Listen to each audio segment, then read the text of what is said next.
You, and thanks for attending this meeting tonight. It's going to be a wonderful presentation, I know, because we have had Dr. Seaward many times, and they've always been wonderful. And I want to welcome you to the Caritas Consciousness Project. I'm Gloria Coelho. Caritas is dedicated to the evolution of consciousness, both individually and collectively. We do this through lectures and through workshops and classes and interviews and study groups on subjects relating to consciousness as well as healing in many forms. We've been doing this for the past 18 years, but in 2019 we began recording our presentations, and all of our video recordings are viewable through our website, which is caritascenter.org. And we upload videos onto our relatively new YouTube channel, which is Caritas Consciousness Project. So you can view different videos there as well. We are a nonprofit organization, and as a nonprofit, we rely on the support of our members and donors to keep our program going. So if you enjoy our presentations and our classes in the service of evolution of consciousness, I hope you'll consider becoming a member and take advantage of the members discount. You can join on our website, caritascenter.org. And now let me introduce tonight's guest speaker. Brian Luke Seaward is regarded as an international expert in the fields of holistic stress management, resiliency, and mind-body-spirit healing. He's the best-selling author of the books Stand Like Mountain, Flow Like Water, Health of the Human Spirit, and Quiet Mind, Fearless Heart. Dr. Seaward is the executive director of the Paramount Wellness Institute in Boulder, Colorado, and he can be reached via his website, brianlukeseaward.com. Welcome, Luke. Great to see you. I've had a history with Gloria and the Caritas Center for, I think, close to 15 years now. She was so kind as to do a screening, I think the second I had, of my documentary Earth Songs. And I think this was a small room. It was packed with like 55 people, and everyone had a great time. And then we've had several follow-up presentations, and we used to do an annual St. Patrick's Day tour to Ireland. That was wonderful. But now we're actually going to kind of go a little bit deeper into consciousness, and at least a tour to Ireland. So welcome, everybody, and good to see you. Good to see you, Paul. So let's begin. I'm going to actually, I got a nice slideshow for you. So let me go ahead and do this, and then we'll pull that up and take it away. So when talking to Gloria, she said, what do you have for an idea? And I said, well, I think the big breaking story this year, and hopefully not too much longer, is this idea about unity consciousness. So that, ergo, the title, Achieving Unity Consciousness. Now, I should tell you, I make no promises that by the end of tonight you will have achieved this.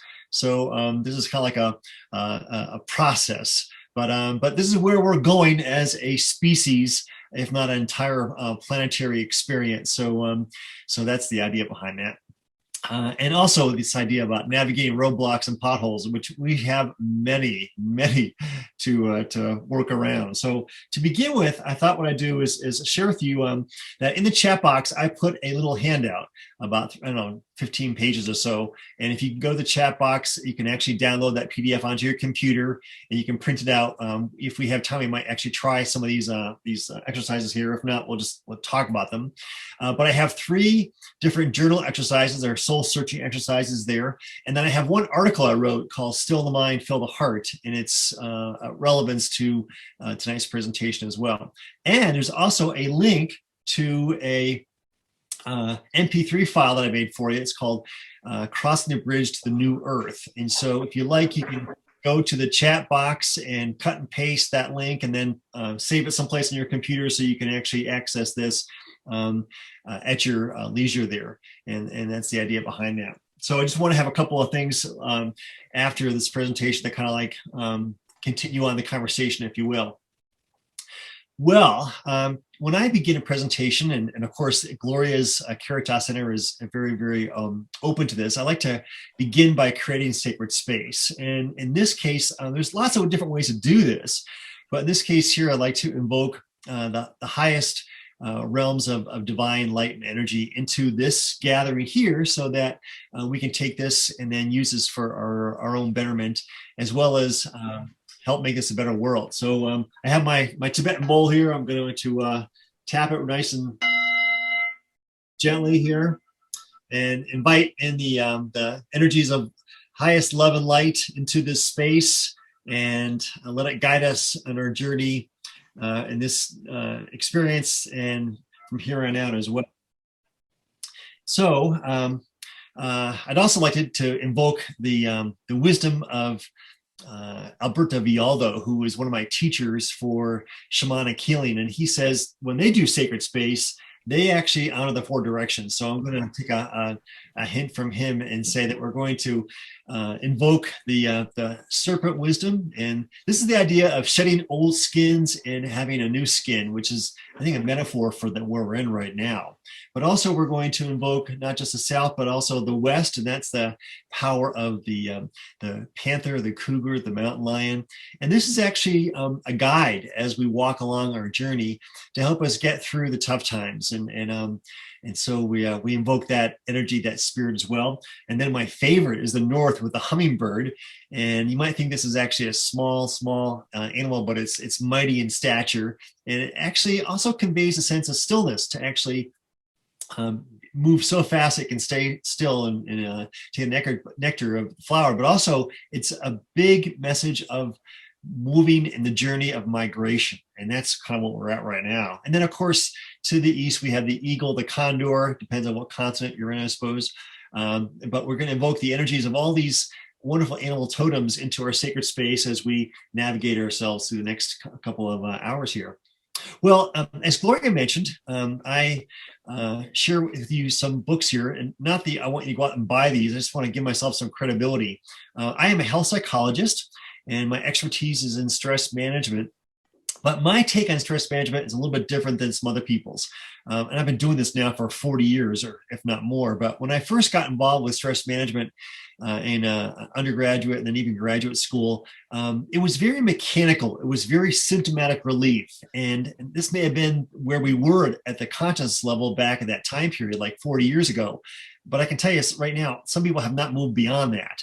And my approach was very holistic. It was the integration, balance, and harmony of mind, body, spirit, emotions. And it turns out I've written some other books too, just to kind of give some credibility to where we're all going with this. And I also should tell you some things. So if you want your money back, ask Gloria now. Time to bail. So my take on stress management is really this. It's moving from a motivation of fear toward a motivation of love. And this is the premise of what this presentation really is all about and where we're going as a species, if I could be so bold as to say that. Well, fear is part of the fight or flight response. Fear is definitely part of the stress response. And a lot of people get hung up in this, and this is actually what we would call one of the roadblocks to higher consciousness too. So this idea of moving from fear to love, it may sound very, very simple. It is not. If it were simple, we'd have done it by now. But we as a species on this planet seem to be very much entrenched in fear-based behaviors and fear-based thought processes, fear-based thinking. And it seems to I think in a very sad way, tend to influence where we're going, where we've been actually, hopefully not where we're going. But the direction is love, so keep that in mind. So to kind of state the obvious, we are in a very auspicious time right now. And I know some people are thinking like, really? This doesn't seem too auspicious to me. But according to the wisdom keepers, the shamans, the sages, the spiritual luminaries, this is a very, very special time because something is about to happen, and this about is kind of qualified, and we don't know when, but we're in the cusp of it right now, in what is known as a shift of consciousness. And this is a global, if not a universal shift, where everyone is going to be on the same path here. Just it seems as if it's taking a little longer than a lot of us would like. And so these are some people who I tend to listen to, what I call the cosmic whispers. And there's actually a score of contemporary wisdom keepers and healers and spiritual luminaries, way too numerous to mention, but they are all saying the same thing. And what they're basically saying is that right now we have this shift in consciousness. And there's lots of different takes on what this really would be, but there's also a consensus that we're going from a fear-based behavior, fear-based thought processes to a love and compassion-based. And I know what some of you are thinking. It's about time. We've been stuck in this fear-based thing for a long time.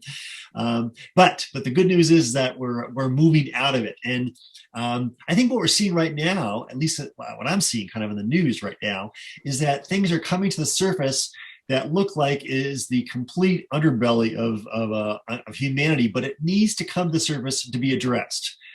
Things that have been under the carpet and under rocks for so long that darkness tends to create a toxic environment there. And so as the expression goes, sunlight is a great disinfectant as things come to the light. And of course, we can't help but use the metaphor of light, both, I guess, literally and metaphorically, as a message of this shift of consciousness. And so I'm going to be borrowing from a lot of different wisdom keepers and luminaries as I kind of navigate my way through this message here. But a lot of what I'm saying is really just stating the obvious. I have a feeling people in this audience are pretty savvy. You're probably thinking like, yeah, no news here. But the news is that that we're actually making progress. I know it seems like not much, but we're making progress. But more importantly, we can make more progress individually if we can begin to be more aware of our own thoughts and behaviors and not fall prey to some of this negativity, which seems to be at a pandemic level itself. So the message tonight is moving from fear to love. And if you get nothing else out of this presentation tonight, that is the headline news. But it's really also another way to describe this idea of moving from separation to oneness. And this idea of oneness, of unity consciousness, is seeing ourselves not as separate entities, but as a collection coming together as one. So this is the message. But I got to tell you, this is not easy to do. And you're probably thinking to yourself, yeah, no kidding. But it's not something that is never going to happen either. I could be delusional. I'll be the first to admit it, but I'm an optimist. And I am very, very optimistic that we are going to do this and to do it gracefully. But there's a lot of learning in the process. And so that's part of the process to get through. So this idea of separation is one which is very much tied to the ego. And you can see that plays a very important role here as well. But it's an illusion of separation. I think all the wisdom keepers, the shamans, the sages, the spiritual luminaries will tell you that this is an illusion, that there is nothing that separates us. In fact, quantum physics has done a very great job in the past couple of decades to elucidate the fact that not only is everything energy, but we are all swimming in this quantum energetic soup. So we are all connected through this. There are terms like the quantum field, like the entanglement theory, this idea of one conscious mind, the mastermind. I hear a lot of terms being used. Sometimes I think, actually all the time, thinking of this bigger picture that we're in. Trying to elucidate or to educate people that this truly is an illusion, that we are not separate from it. But when the ego steps in under stress, all of a sudden now everything's separate. So you can see one of the currents to this presentation is how can we deal with stress and resolve it so that we don't fall prey to the illusion of separation. And the message here is that we have had the great opportunity this past year to have a reset, to have a timeout, to have a think of what's going on here. And although I know a lot of people have been saying, like, I can't wait for this pandemic to be over, this has provided for an incredible opportunity to take a pause, to catch our breath, and to really begin to ask ourselves, what is normal? And do we want to return to what we had before? And a lot of people are saying, I don't think so. That wasn't working. And all you got to do is take a look at some of the headlines with things like Black Lives Matter and the Me Too movement, thinking like a lot of things just were not working at all. And so, but with this change comes more stress. A lot of people who like the status quo because they like their comfort level are now being affected and discomforted. And that is something which needs to be processed as well. But this period of a reset, I think, is actually a very welcome period now for us to do some inner reflections. And some of the people, I mean, like Brene Brown is one of my examples of saying, like, this is a great time to stop, catch your breath, and then do some self-exploration, do some soul searching, and say, this is the time to do some house cleaning and make some changes. And I think we all can be thankful for that. The question is, are we using this time for that? And I can tell you right now, I think that a lot of people are a little behind there, if I could be so bold as to say that. So the message of the night is unity consciousness. How do we get to this idea that we're all together?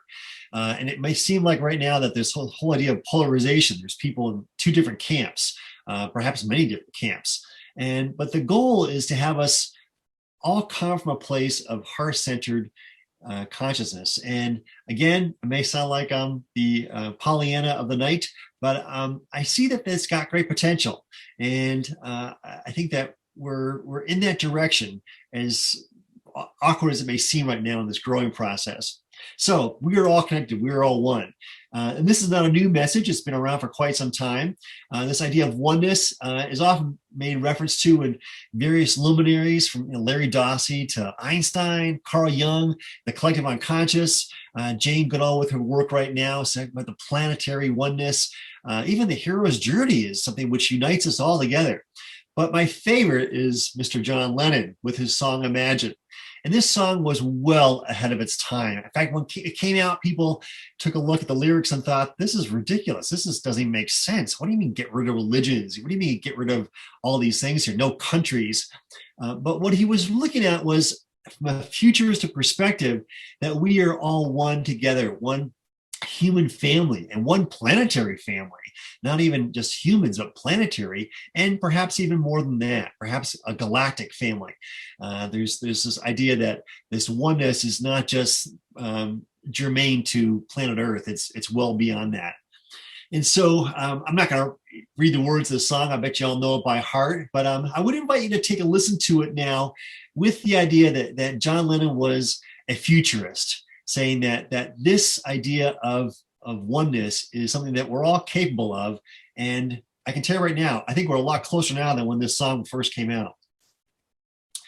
So, but he's not the only person to ever say this. We have had luminaries throughout the past, I don't know, a couple thousand years who have given us a great peek through the window of oneness, with quotes, with poems, with books, with all kinds of ideas. And one of my favorites is Rumi, and he says this: listen with ears of tolerance, see through the eyes of compassion, speak with the language of love. And this also speaks of the oneness of love and compassion. Well, a lot of these luminaries are talking about this concept called a new earth. And I got to tell you that I don't have a good handle on this. So I'm just going to kind of like give it a mention here. We won't go into great detail.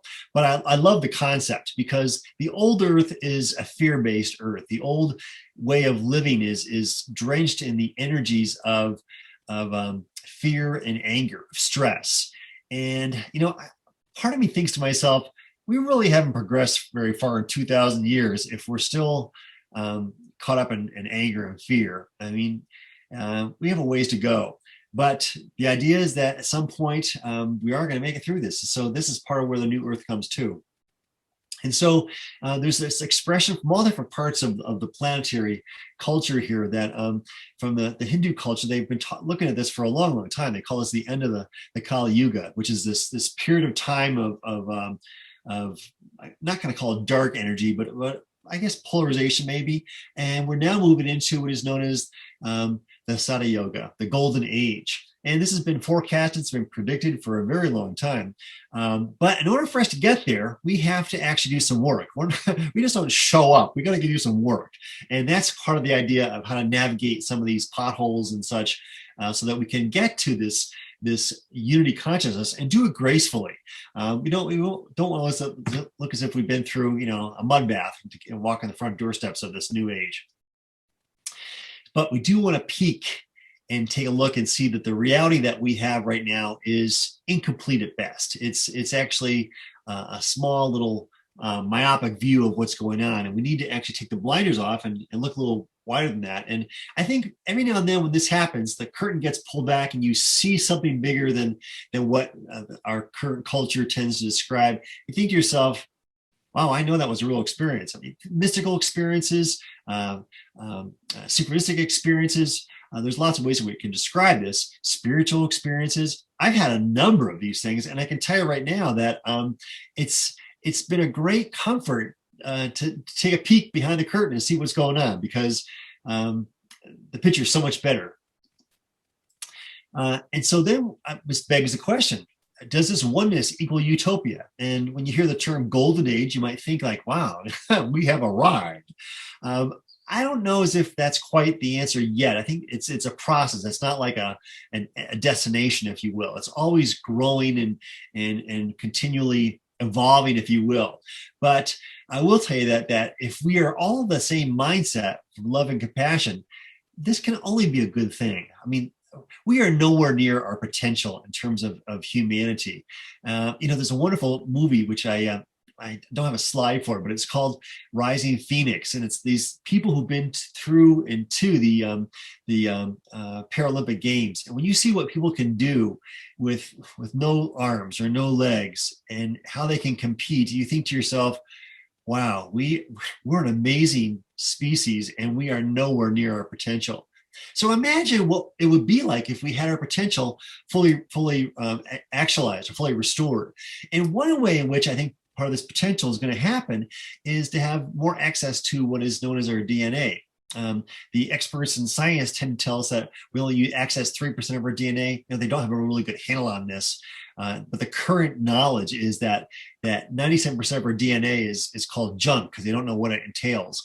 And I can tell you right now, we're not made of junk. But can you imagine if we had access to 100% of our DNA? It would be amazing.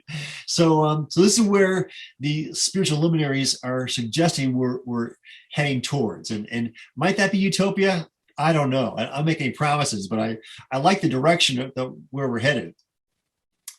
And so a lot of the luminaries call this a great awakening, because we are awakening our consciousness to realize that indeed this idea of being a prisoner of consciousness to our fear is not the way to live our lives. But some people also call this the great unraveling. This is Joanna Macy's expression for this. And when I heard her describe this, the great unraveling, things are coming apart. You may take a look at the world right now and think, like, yeah, we're in the middle of that right now. Things are definitely coming apart. I'm reminded of a quote by Pablo Picasso, who says that every act of creation is first an act of destruction. When I heard that, I thought to myself, kind of extrapolate that to the current world right now, and that makes a lot of sense too. So with this great awakening, sometimes there are rude awakenings with this. And sometimes when we have great awakenings, it feels like the tectonic plates that we're standing on begin to shift. And when people are experiencing an earthquake, it's anything but comforting. It's pandemonium, because people are like running for their lives. But this great awakening is not just the United States. I mean, we get kind of like get a focus of what's going on here, but this awakening process is going on all around the globe. It's in South Africa, it's in Australia, it's New Zealand, it's in South America. I just came from Ecuador. I can tell you right now that they are no strangers to what is going on in the world of consciousness. It's actually quite exhilarating to see that this wake up process is happening all over. And of course, the pandemic was definitely one of these wake up calls, if you will, to realize, yeah, something's going on, and we're all connected. We're connected through germs, if nothing else. So I saw this cartoon. I thought it was pretty clever. It says, "This is what a spiritual awakening looks like." It's when the carpet's pulled out underneath you, and not as if you're going to crash, but you definitely think to yourself, wow, the reality I was working with is not quite what I thought it was. But you're going to land, and you're going to land gracefully. But I want to tell you this, it is definitely time to awaken. And I think that this metaphor of waking up is to access more of our consciousness and not just be caught up in the percentage of spectrum of fear and anger. And I should tell you right now, fear and anger are not bad emotions. They're actually survival emotions. We need fear and anger in the normal course of our lives to survive physical danger. But we're not supposed to be stuck in it. It's supposed to last long enough to get out of harm's way, and then we let that go and then move on. Pay attention to the words letting go. So hard to do. Well, I'm a real big fan of this guy here, Carl Gustav Jung, and I'm going to quote him a lot throughout the course of this presentation. But two books I want to recommend to you one is called Man and His Symbols, and the second one is his autobiography called Memories, Dreams, Reflections. If you get the book Man and His Symbols, he only wrote the first chapter, then he actually passed away. So his students kind of gathered together their wisdom and finished the book. But if you ever get your hands on this book, get the color version. The 4-color version. Don't get the black and white version, because he speaks of the unconscious mind as speaking in terms of colors and symbols and shapes and archetypes and stuff, and you want to have the color version. But this is all a prelude to a quote I want to share with you from Carl Jung, who says this. He says, "Who looks outside dreams, who looks inside awakens." And Carl Jung was no stranger to this idea of awakening consciousness. He was well ahead of his time. I don't think he ever used the term the ascension process, but that's also another term being floated these days in terms of trying to wake up. But the idea is that we need to do some soul searching. We need to do some looking in. And most people do not want to do this. They would rather plug into their computers and surf 24 hours a day, as opposed to unplugging from that and doing some real reflection on the inside. So he says that's how we awaken. So planet Earth has been called by many people in the history of humanity as the crown jewel of the galaxy. I gotta be honest with you and tell you that I don't know many people who've been to other planets in the galaxy, so it may just be a metaphorical expression, but I will tell you right now, I have seen pictures of Mars and Venus, and I much prefer planet Earth. It's a lot more colorful. So that was insert laugh right now. Thanks, Paul. So it's also going by other names, and one of the names that planet Earth goes by is the Earth School. That this particular place that we're living right now is actually a school, and it's a lesson, it's a school to teach the lessons of love and compassion. And some people say that this school is actually one which we learn through polarities, through good and bad, through male and female, through black and white, through night and day, hot and cold. The list is quite endless. It's this idea of the coming together of the yin and yang to see the whole. And a lot of times when we take a look at this idea of pull to one side to understand that better, or just to say we're not from the other side here, but the real unity consciousness is to see the collective as a whole. And of course, this Earth School is one about fear and anger as well. And that is quite the lesson, because it wouldn't be much if we just talked about love and compassion as being like, rainbows and unicorns. Yeah, that sounds great, and I'm not knocking it, but that's only one side of the love and compassion thing. We need to actually think beyond that. So this really is a school, the lesson of separation. And we have this wonderful thing called the ego, which is really the bodyguard for the soul, to help us navigate our time here in this third dimensional planet Earth experience.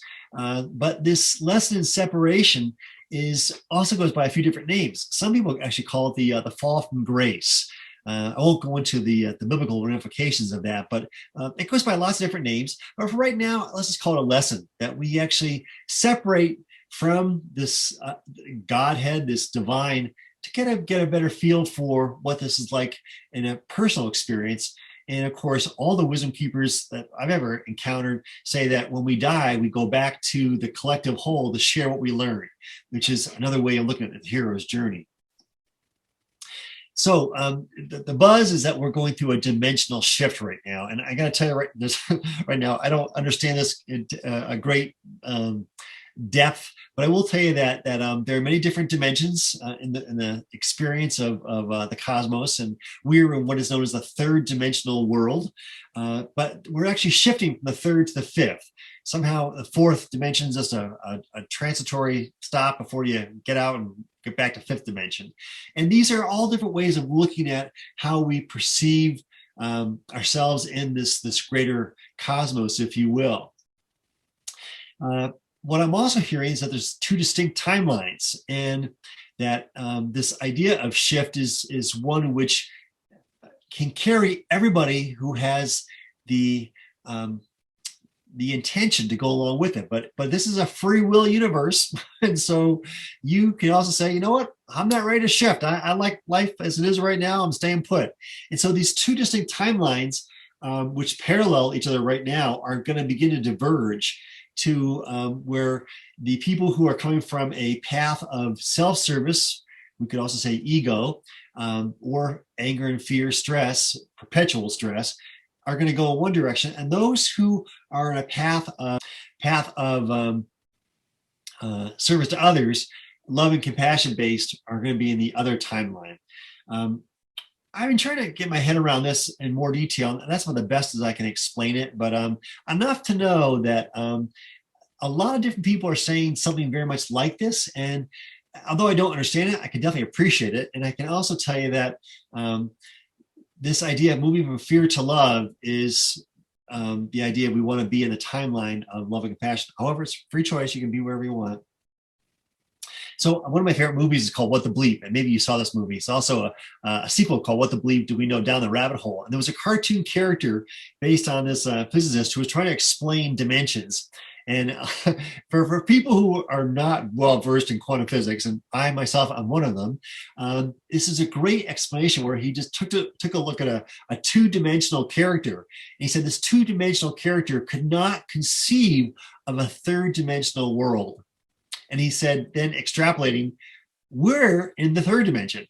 We can't really conceive of the fourth or fifth dimension in its totality. We can understand appreciate the concept, but we don't have a full understanding of where this is all going. Enough to say that I understand exactly what he's saying, because I don't understand it either, but I can appreciate it. But I will tell you this, that metaphorically speaking, or to use an analogy here, that this dimensional shift is like a graduation from planet Earth. And sometimes that's the best language we have to describe this is through metaphor. But this graduation process is about to occur. We don't know exactly when, but to ensure that you have a cap and gown, you want to make sure that you have a place of love and compassion energy from your heart space. Man, I can tell you right now, I see a lot of fear, a lot of anger going on in the world right now, and not passing judgment. But I think really what I see is when people are engaged in that kind of thought process for prolonged periods of time, it becomes very toxic, and it kind of like it stunts your spiritual growth. I thought this cartoon was pretty funny. It says, "I'm going to another dimension. You need anything?" So someone just disappears on you, you know that's where they are. One of my favorite movies, and when I first saw this movie, I thought to myself, wow, this is ingenious. And for that reason, I think it didn't do very well. But if you get a chance, I highly recommend this movie called Pleasantville. And in this movie, two kids get sucked into a black and white TV show, and where it's like Leave It to Beaver or Donna Reed. And then it turns out that they know too much because they come from a time and space where things are in color. And so when they talk about the things they know, they shift the consciousness of the people in this TV show to a point where all of a sudden people start turning into color.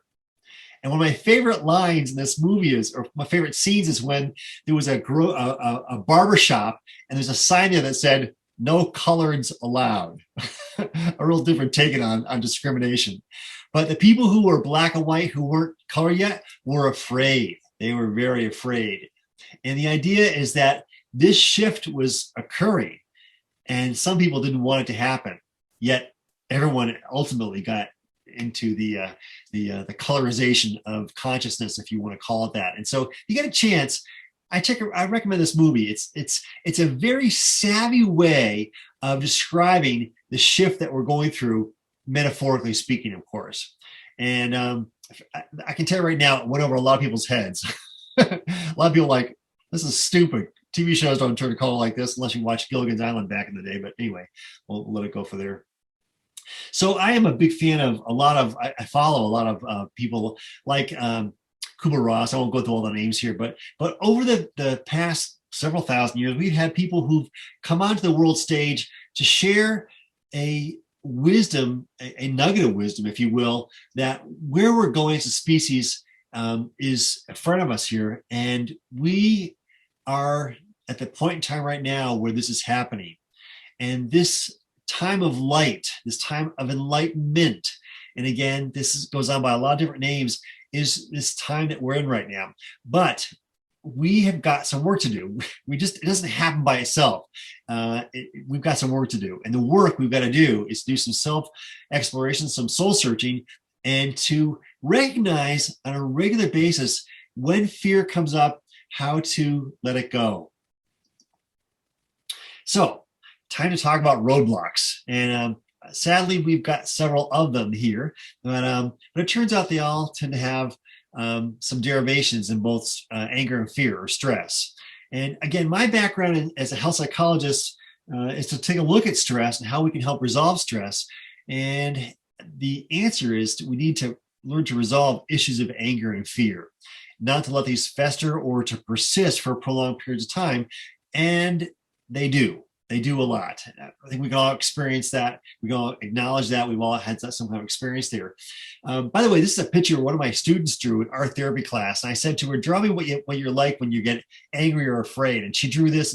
And I thought it was brilliant. She said, well, I have both when I get stressed. She goes, I have this tornado going through my head and I got blinders in my eyes. And I thought, oh my God, this is, 1,000 words here of truly the human condition under the anvil of stress, if you will.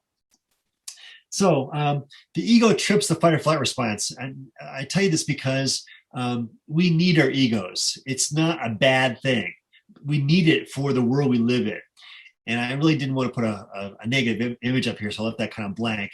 But it turns out that, I would say this, welcome to Planet Ego.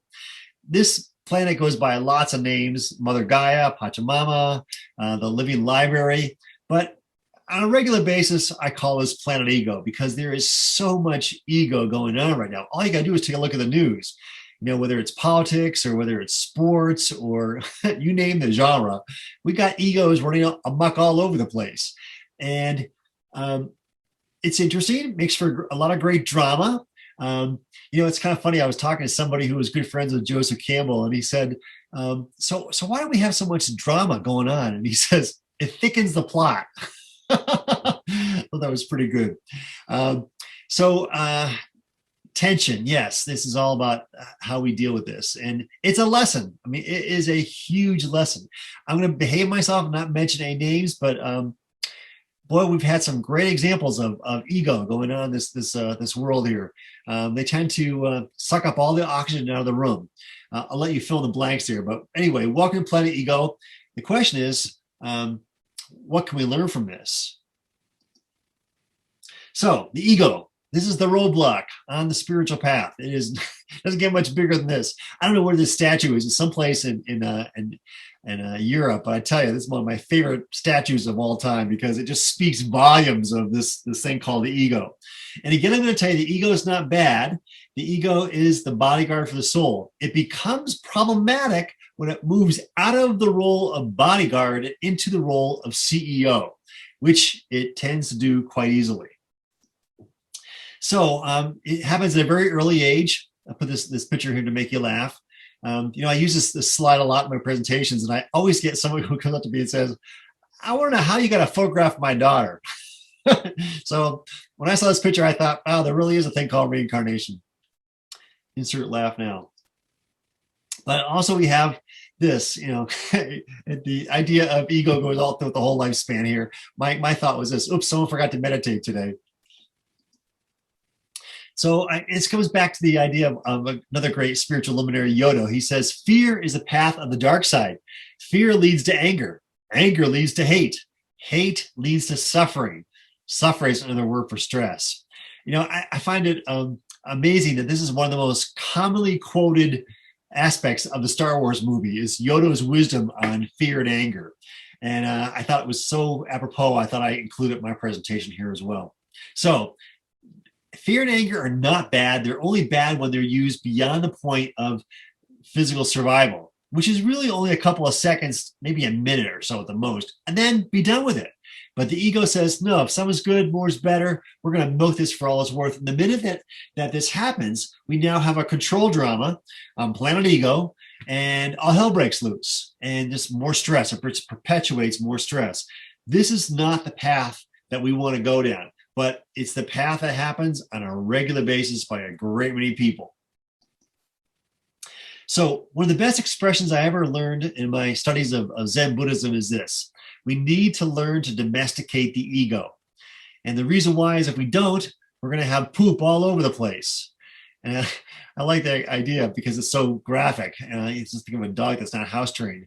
But we want to domesticate our ego. And one of the best ways to do this is through meditation. So although we talk about the roadblocks, we also want to talk about the ways to navigate through our lives. And I'm going to put a big plug in for meditation. Of course, the big one right now is mindfulness. Lots of different ways to meditate. But this is how we begin to put our ego thoughts aside to gain the real wisdom that is there for the asking. There's a wonderful expression from the Chinese culture that says, when the student is ready, the teacher will come. And what they're really talking about here is putting the ego aside so that we can gather and appreciate the deep-seated wisdom from this what Carl Jung called the collective unconscious. And you'll see that this idea of a collective unconscious is shifting to what we now are going to be calling the collective conscious or consciousness. That is the idea of oneness. But the ego has got to be domesticated because the ego acts as the censor that is afraid of basically everything, especially stuff from the personal unconscious, and says, no, don't even go there. We don't want to look down there. That's not good. But we have to take a look at the good, the bad, the ugly, and then come to a level of what is often described as embracing the shadow so we can reach our highest potential, because we have not even gotten close to our highest potential yet. I love this quote. It says, if you don't tame the kitten, the lion will eat you. And this idea of taming the kitten is another way to describe domesticating the ego. Well, we can't talk about the ego without talking about this guy here. Turns out, I don't think he coined the term. I think it goes back to Plato or Socrates. It goes back a long way, but he actually gave it a new limelight. So he's often given credit for coining this term, or definitely giving it a new dusting off. And what Sigmund Freud said was this: the purpose of the ego is to increase pleasure and decrease pain. And so to do this, the ego basically puts on filters to help navigate our lives through what looks like a very dangerous terrain. And so he says the way in which we do this is use defense mechanisms. And I know I'm taking you back through Psych 101 in high school or college, but bear with me for a second, because this stuff is playing out on a daily basis in our news headlines. And so we have, I think he's got 14 different defense mechanisms. I just want to highlight a couple of them. The first one is denial. And the expression I'll take you through is a cute little mantra. It goes like, denial, I didn't do it. Repression, I don't remember doing it. Projection, he did it. Displacement, she made me do it. Rationalization, everyone does it. And then humor, which is my favorite, is not in this category. It's basically the pleasure side of things. So these are ways in which the ego helps you navigate through your life to avoid or minimize pain. And of course, humor being the last one to increase pleasure. By the way, when I was doing my textbook research, I found out that Freud studied the work of Mark Twain to understand humor better. And when Mark Twain found out, he was not impressed. He goes, I don't want that guy looking at my stuff, analyzing myself. So anyway, a little bit of a historical accuracy there going on. But anyway, so we use these defense mechanisms to navigate our life. And Freud was of the opinion that we do it unconsciously. We're not even aware of this. I can tell you right now, I know a lot of people who are very aware that they're denying certain things or forgetting things intentionally or rationalizing the hell out of something to navigate their lives. So I think Freud was a bit off with this idea that it's all unconscious. A lot of it's very conscious. A lot of it's very intentional. But we're going to give him credit where credit's due, because this basically put on the map what we talk about in terms of this lethargy for spiritual growth. We're not evolving spiritually if we're constantly evolving with our defense mechanisms. Now, one of his proteges was Carl Jung, and Sigmund Freud kind of took on Carl to champion his causes after he died. And it turns out the two of them had a big fallout, and lots of reasons for this. But one of the takes on this is that Sigmund Freud was an atheist, and Carl Jung's father was a minister. So Carl Jung's take on life was a little bit different than Sigmund Freud's. And Carl Jung, through his great wisdom, came to the realization that we are spiritual beings on a human journey, if you will, or humans on a spiritual journey, I suppose is a better way to put this. And so Carl Jung, when he separated from Freud, went into a big funk, but was in this funk or this depression, if you will, that he came up with some brilliant insights, like the idea of the introvert, the extrovert, the idea of the archetype, the idea of synchronicity. It was Carl Jung, not Sting, who came up with the term synchronicity. So that was my best line. Insert laugh now. One of the problems of doing this online thing is I can't hear anyone's feedback. So that's all right. You can laugh. I can see you. Mitzi, I can see you smiling. That's good enough for me. So the shadow. And Carl Jung says the shadow is not just our dark side, it's also parts of ourselves that have yet to be fully expressed. Yes, that's our potential that has yet to be expressed fully. And he said we need to learn to embrace the shadow. Some things which we may be afraid of that really are going to help develop ourselves to be a more self-realized human being. And so a lot of times people use the idea of the shadow as a means of saying the same thing as the ego. It's a lot more than the ego. But it comes out in some great stories. In fact, the whole story of Jekyll and Hyde was all about the shadow side and what happens if we don't learn to embrace it. We actually get consumed by it. By the way, Jekyll and Hyde was also a story about alcoholism. I just thought I'd throw that out there.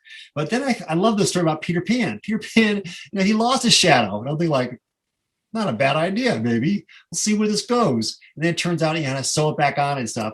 But I like the idea how the shadow kind of works its way into the cultural narrative in many different ways there. So just know that the shadow is very much part of it. The ego is part of it. And again, it thickens the plot.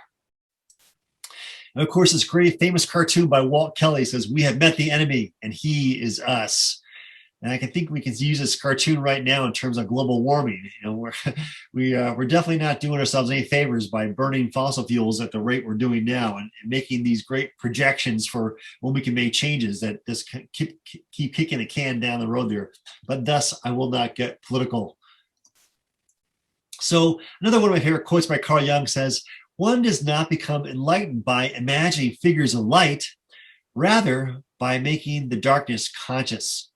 And Carl Jung was a very big fan of the idea of delving into the unconscious, the waters of the unconscious mind, so that we can become more aware of who we are and we can rise to our highest potential. But to do this, we need to learn a different language, because the conscious mind is one of words, maybe numbers.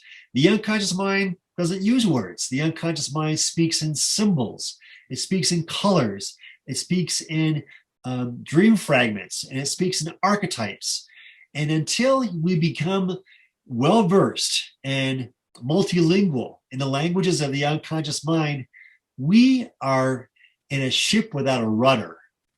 We're in trouble.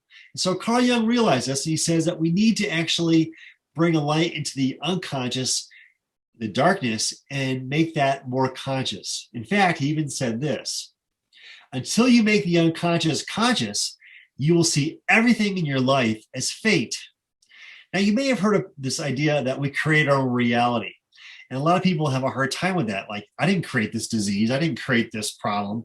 I don't want to go too deep into this, but I do want to give some mention to the fact that what Carl Jung is saying was we need to lower the level of water, metaphorically speaking, with this iceberg, because so much of it is under the water. If we can tap into that, then we can tap into this collective wisdom that we are very much a part of.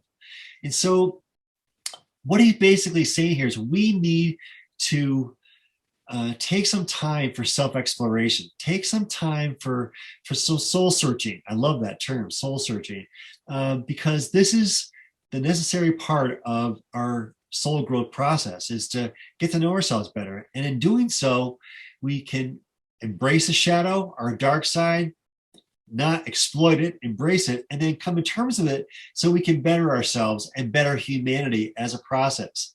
But by ignoring this and just take a look what's above the surface, we are not doing ourselves or anybody else a favor. We're actually limiting and stunting our spiritual growth. So I got to tell you, what you're about to see here is a fortune cookie. I got a message in a fortune cookie. You know, most people get things like your lucky numbers are, 6 things to go bet on the lottery. This is what I get in my fortune cookie. If you do not run your subconscious mind, somebody else will. I got a great spirit team, guy. Let me tell you. They're like, hey, take note here. So again, if we don't actually access and work with our subconscious mind, corporate America, Madison Avenue is doing a great job. They understand colors, symbols, archetypes, and stuff. And their whole purpose is, one ad is to get you to buy things you don't need with money you don't have. And we can even so it's a little more nefarious than that. But for right now, we'll just call it that. So take charge of your unconscious mind. Well, I like to take a look at the wisdom from all different corners of the planet here. And from the Eastern culture, they have a wonderful expression. They say this: learn to dissolve the veils of illusion. Of course, this begs the question, what are the veils of illusion? I'm glad you asked, because the veils of illusion are unresolved issues of anger and fear. And the idea is that if we don't learn to resolve issues of anger and fear, or our stress, then we get clouded into this experience where we can't see very well, and we go through life bumping into and shipwrecking ourselves, of course, the shoals of our experience, and this is going to cause more stress. So notice that the word dissolve is similar to the word resolve, and this speaks to the nature of learning to resolve issues of anger and fear, resolve stress, and it takes work. It's not going to happen on its own. We've got to process this. We've got to begin to take a look at some of these issues of anger and fear. Why do we feel this way? Why is this happening? And how can we come to a sense of peace? By the way, I came across a real interesting study at Harvard University. There was this ophthalmologist named Streff, S-T-R-E-F-F, which looks like the word stress sometimes if you take a look at how it's spelled. And he had a real interesting hypothesis. He said, I wonder what happens to your vision when you have more stress. So he designed this study to take a look at people who have stress. I forget what the stress was. I think it was like they had a cold room or something like that. And they took a look at people who were in the control group who had no stress. And they realized very quickly on that the more stress you have, you lose your peripheral vision. Great metaphor here. That if you're very, very stressed, all you're going to see is what is directly in front of you. Like blinders, like that gal who drew the picture in art therapy. So this says dissolve the veils of illusion so that we are no longer caught in the clouds, and we have great clarity. We have a better vision where we're going. And again, the metaphors are just strikingly powerful here, because if we can't see where we're going, where we're going to end up, lost. So this now begs the question, what is ego health? And these are terms you've heard on a regular basis, I know, but let's kind of review them. So we need to surrender the ego, surrender those things which we can't control. The ego loves to control things, or try to, but that's also an illusion too. We need to release things which are no longer serving us. We need to detach from those things which are no longer helping us, or they're holding us back. We need to cleanse on a regular basis. We need to cleanse metaphorically those things which no longer serve us. Thoughts, attitudes, perceptions, beliefs, opinions, which at one time may have served us, and specifically as kids when we try and navigate the first couple of decades of our lives, and often through the filters of our parents, we realize that very much a lot of dysfunction going on. Yeah, Gina, I want to quote you for a second. You have a great line I want to share with the group here. It's like, just lost it for a second. Oh my God, it's something like the back. Well, it'll come back around. But anyway, the idea is that what we have is good, but we deserve better. Something like that. And so we need to cleanse. Letting go, big term in terms of stress. But a lot of people say, don't let go quite yet. We may be able to hang on to this and use it for some other purpose. And of course, one of my favorite ones is the emptying process, to empty, to void. All of these words you see on the screen right now are a reinforced message to put the ego back into the role of bodyguard, not CEO. But it's hard to do. It's easy to say, it's hard to do. So to surrender, release, detach, cleanse, let go, empty. These are things I want to suggest to you to do on a daily basis. Now, I'll tell you right now, you do this physically. I won't go into great detail, but sometimes it's called number 1, number 2, but you don't sit on the toilet all day. You just do your business and then you move on. But in this case here, if you don't do your business, you're going to get constipated. And what I see as a lot in the profession I'm in is a lot of what I call spiritual constipation. People who are stuck and can't move on. So you may have heard this wonderful story called The Tale of Two Wolves. I thought it bears repeating because it fits in real nicely with this presentation. I'll read it to you. It says, one evening, an old Cherokee told his grandson about a battle that goes on inside people. He said, my son, the battle is between two wolves inside all of us. One is evil. It is anger, envy, jealousy, doubt, sorrow, regret, greed, arrogance, even self-pity, guilt, resentment, inferiority, lies, false pride, superiority, and ego. The other is good. It's joy, it's peace, love, hope, serenity, humility, kindness, benevolence, empathy, generosity, forgiveness, truth, compassion, and faith. The grandson thought about it for a minute and then asked his grandfather, which wolf wins? And the old Cherokee grandfather simply replied, the one you feed. And the message here is, how do we navigate our lives in terms of our conscious energy? Do we feed the negativity? Do we feed the ego to put it in the place of CEO? Or, and they don't really say this here, but do we feed the soul? Do we acknowledge that, yeah, it's okay to have those feelings, but that's not who I am, and that's not where I want to spend all my day. I want to spend it in this idea of love and compassion. And it is a process. It takes work.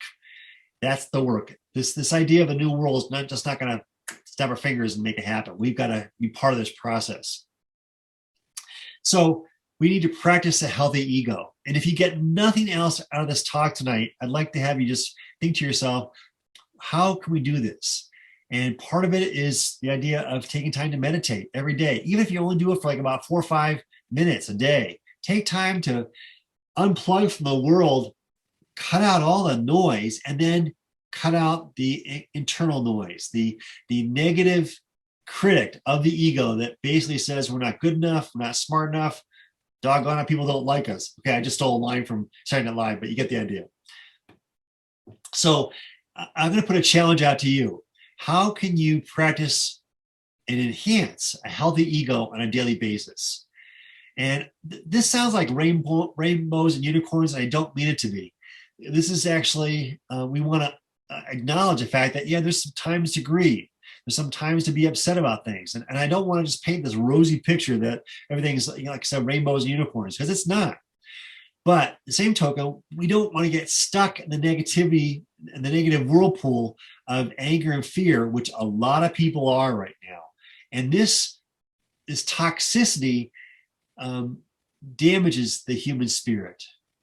And we can actually step outside the whirlpool of negativity, dry off, and move in a different direction. Doesn't mean that we don't acknowledge the grieving that we have going on. It just means we don't get stuck in it. And there's a big, big difference between the two. So, change of heart. Is our heart becoming stone? A lot of times, a lot of people, when they have a lot of anger and fear, the heart chakra closes to the point where it becomes hardened. And one of my favorite stories I'd like to share with you right now is from Dean Ornish. He's a cardiologist. You've probably heard of him. He's pretty famous. But he actually was fed up with the whole idea of his medical practice. So he decided to pack it up and go over to India. He headed to an ashram where he was going to live for an undetermined length of time. And one day, the yogi at the ashram said to him, "So what did you do back in the States? What's your profession?" And Dean says, "I'm a physician." And the yogi says to him, "What kind of physician? What was your specialty?" And he says, "Cardiology." And the yogi says to him, "Do you know why there's so much heart disease in your country?" And Dean says, "Yeah, people don't eat very well. They don't exercise. Yeah, I know all about it. I've been studying this for years." And the yogi says, "Well, no, there's more to it than that." He says, "The reason why there's so much heart disease in your country is because so many people have a hardened heart." And Dean Ornish said, "Oh, yes, I know all about that. It's called atherosclerosis." And the yogi says, "No, I'm not talking about the anatomical heart. I'm talking about the symbolic heart." And Dean says, "The what?" And he says, "The heart chakra." He says, when the heart chakra closes, it becomes hardened and energy can't come through and supply the physical heart. And Dean says, "Well, how do you get it open? And what closes it?" And he said, "Stress, anger, and fear close the heart chakra, that we no longer have the free flow of energy to feed the organ of the heart." And Dean says, "Do you mean to tell me if I teach people how to meditate and open up their hearts, I can reverse plaque buildup?" The guy says, "That's exactly what I'm saying." And then so Dean went back to the States and designed a program which now has become famous. It's the Dean Ornish Heart Reversal Program. So he talked about the idea of a change of heart, and one of his books is called Love is Survival. And he says, everybody wants to talk about broccoli and aerobics. Nobody wants to talk about love. He says, but that's where the real change occurs. So change of heart is all about opening your heart to this idea of love and compassion. And the ego says, no, don't do it. Not a good idea. Hang on to that for that anger and fear longer. You might need it later on. Hold that grudge against that person.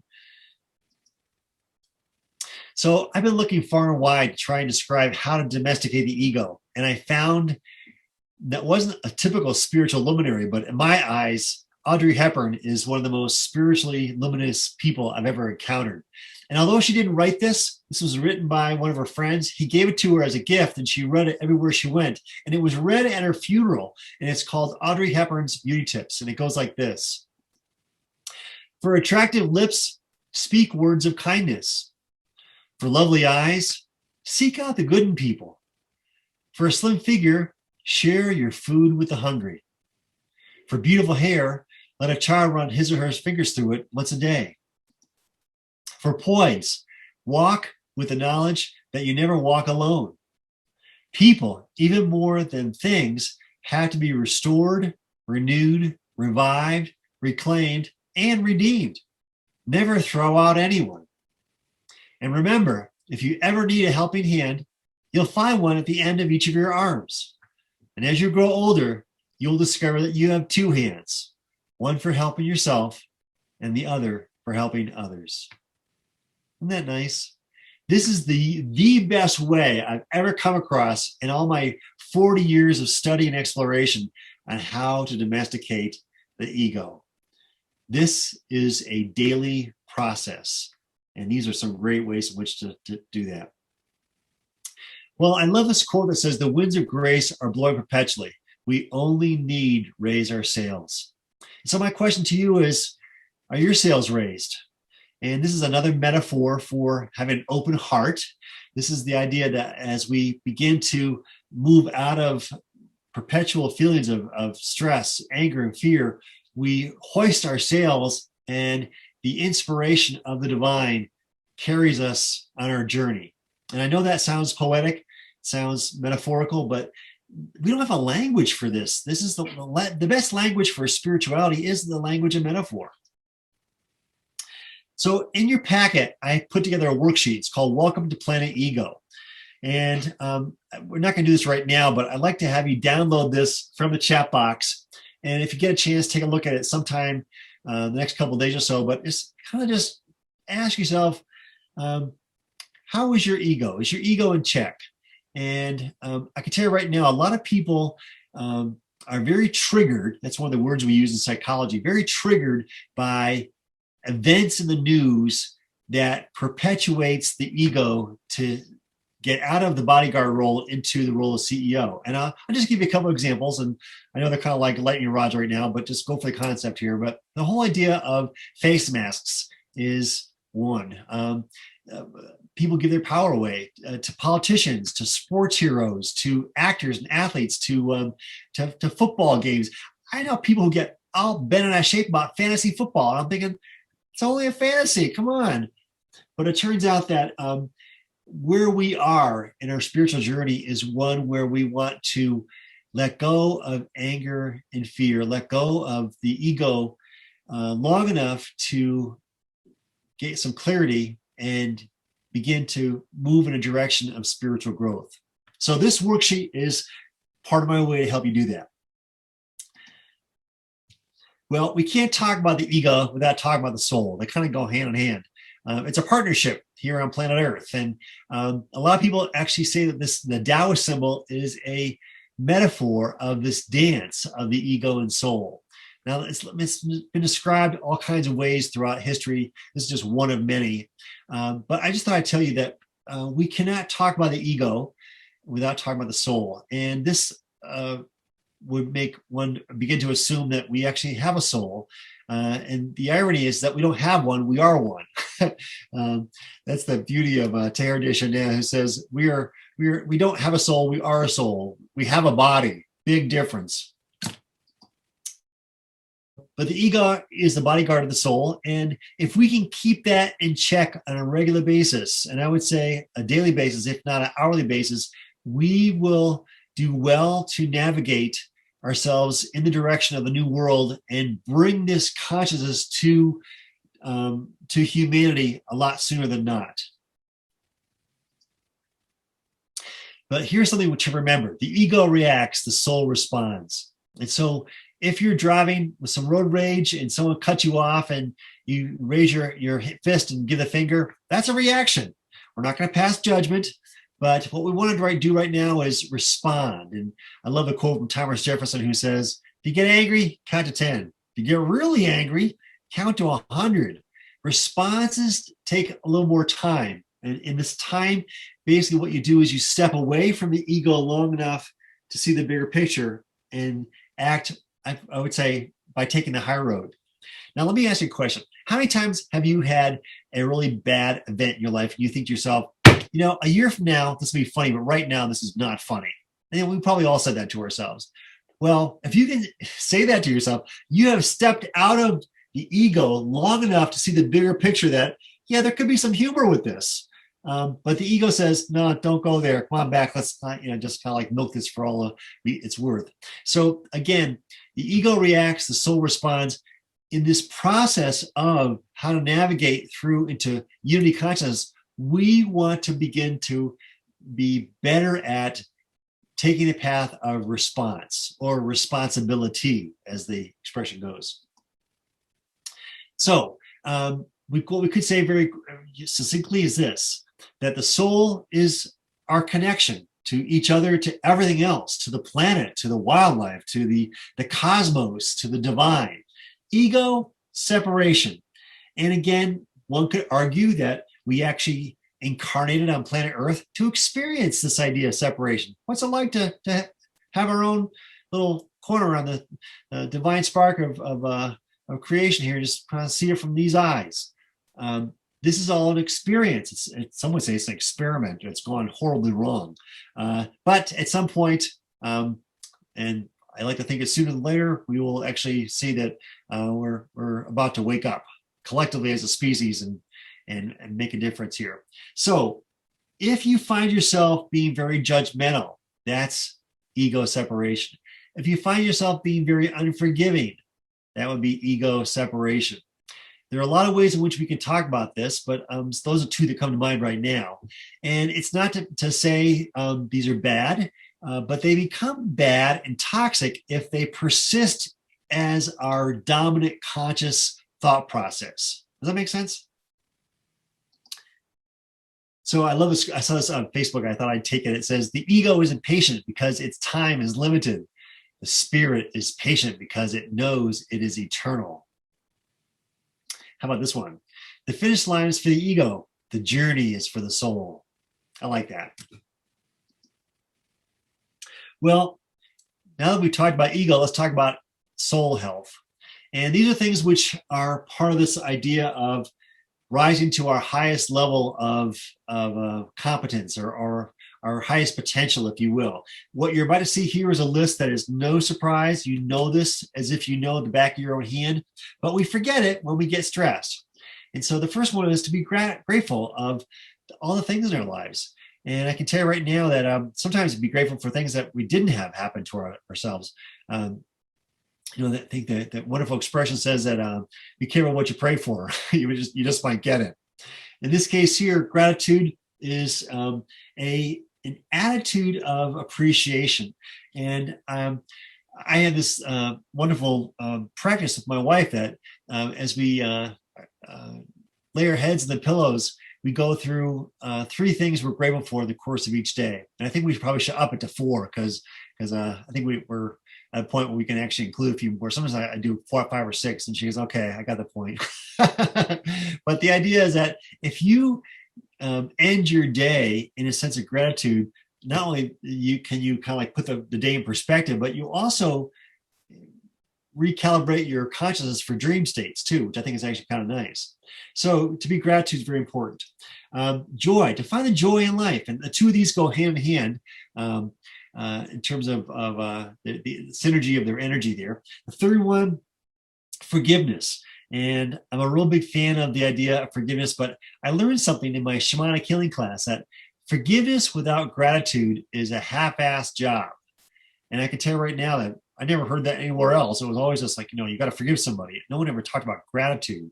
But this is very important to actually give thanks for the lessons we learned in the process of whatever happened there. So forgiveness is very important there. And people who don't forgive have this ball and chain thing like, how come I'm not making any progress on the spiritual journey? It's because you're not going anywhere, because the animosity, the resentment of anger through the lack of forgiveness is holding you back. Creativity, very important one there, as is humor. I'm a real big fan of humor. I got a couple things at the end here to kind of make you smile. Some of you know all my jokes already, so laugh anyway. Mitzi, I'm looking at you. And then, of course, compassion is very important here too. And, if I had room, I'd add one more. That's non-judgment. I often heard that the highest form of intelligence is the ability to hold 2 opposing thoughts in your head at the same time and not be bothered by it. In a polarized world, we can be very like taking one side or the other. But to hold 2 thoughts in your head, 2 opposing thoughts, and to see the bigger picture, that is an evolving consciousness. And so part of non-judgment is the ability to say, let's take a look at both of these and not say one's good and one's bad, but take a look at the possibilities there. Yeah, it's a stretch. It's a practice, let me tell you. And also to do it without feeling disconnected, that you have no compassion. Compassion is very important there. Well, I'd like to share with you a little bit of wisdom from this guy named Joseph Campbell. I've already mentioned him earlier in terms of his work with the hero's journey, which, by the way, is this. And the hero's journey, in simplest terms, it's a very complex concept, but the hero's journey basically says there's a journey that we're all on. It's a spiritual journey, and there's 3 stages. There's the departure, the initiation, and the return home. And the departure is going from the known to the unknown. A lot of fear can happen there. The initiation is where you're given a task, and a task to do something very, very challenging. But you do it gracefully. You never do it alone because you always have some spiritual help there. What do you call the assistance of spiritual aids? And then return home. You come back home and you declare victory, like this guy's doing, arms up in the air in the Rocky pose, and you share with everyone else what you learned, because greed is not a spiritual value. We share to help raise consciousness. Well, it turns out that we are all on the hero's journey. And what Joseph Campbell said as part of this journey is we will come face to face with our own mortality. And that's the biggest fear. It's a fear of our death. Fear of the ego is really what it comes down to. And we need to actually realize that we are not this physical being on planet Earth. We are so much more than that. This is just a spacesuit for planet Earth. But we get caught up in how it looks, how our hair is, our weight, all kinds of things. And we have to realize that that's not all who we are. We're so much more than that. But this hero's journey is part of this process. And so this is the real hero's journey, going from victim to victor. And the victim is poor, poor, pitiful me. What's going to happen to my life right now? I didn't deserve this. And we hear the victim consciousness going on a lot in the world these days. And the way in which you know you're hearing this is because you hear a lot of what I call is the BMW syndrome. It stands for bitch, moan, and whine. And the proverbial joke, would you like some cheese with that wine? All right, insert laugh now. But the idea is that this really is the journey to go from victim to victor, or more specifically, to go from fear to love. This is the hero's journey. This is really how we navigate stress in our lives. And again, I don't want to say this is all rainbows and unicorns. I am not saying that. There's a time to grieve. There's a time to be angry. There's a time to be afraid, to be anxious, but not all day long, not for the rest of your life, because this negates the spiritual process. It becomes a toxin to the spirit. So once again, we come across this expression, we need to learn to domesticate the ego. And again, the best way in which I found to do this, aside from that wonderful Audrey Hepburn quote, is to meditate. To meditate is a great way to sit with your thoughts and to basically turn down the volume, because I don't think you can ever turn it off unless you're, a mystic or a yogi. It takes practice. But turn down the volume of the ego that says all these negative, fear-based thoughts. And once you can do this, you now give the soul a chance to observe the experience of the human condition. And when you allow the observer to become a bigger part of your life, you can see in the grocery store, at the post office, at the voting booth, watching news, you can see the ego begin to rise up and then say, isn't that fascinating? Let's put the ego back down. And so I'm a real big fan of the practice of meditation. And again, if you're not doing this as a daily practice, I'd like to encourage you to do this, even if it's only 5 minutes a day. Now, I know that mindfulness is a real big popular type of meditation these days, where you're mindful washing dishes and you're mindful walking through the forest or the woods, and that's great. But I also think it's very important to sit still, quietly, and do nothing. Now, there's a whole idea about stillness that has been ignored in our culture, but every great spiritual text, whether it's the Bible or the Bhagavad Gita, the Tao Te Ching, you name it, all talks the importance of stillness. The most famous one is be still and know that I am God. But the Tao says, when you become still, you are open to the secrets of the universe. This whole idea of being still is very, very important. And there's actually another great quote from the Bhagavad Gita, which I can't even begin to articulate right now. But again, all the sacred scriptures speak to the nature of stillness, to be still in solitude and just observe. And we have lost that ability in this digital age where people are glued to their screens nonstop, scrolling through, looking for the next fix and getting the dopamine squirt from a text alert or I don't know, a post on social media. So taking time to unplug from that world and coming to your center is so very, very important. Well, I'll also put a link here. I guess I can't do it right now, but if you email me, or if you just Google this title of the article, you can find this online. This is an article I wrote for this journal called Win, and it begins with the whole idea of being still to attract a hummingbird to your hand. Well, I mentioned that we got work to do. There's a lot of people who are lazy, and laziness is part of the ego saying, I'm not doing that work. I don't have to do that work. I can just have it come to me. But it's called a spiritual bypass. And this is actually a Buddhist concept that says that, you know, we got to do the work. It's not, we just can't wait for things to show up on our front doorstep here. It doesn't work like that. We've got to actually be spiritually engaged in the process. So a spiritual bypass is not doing the spiritual work.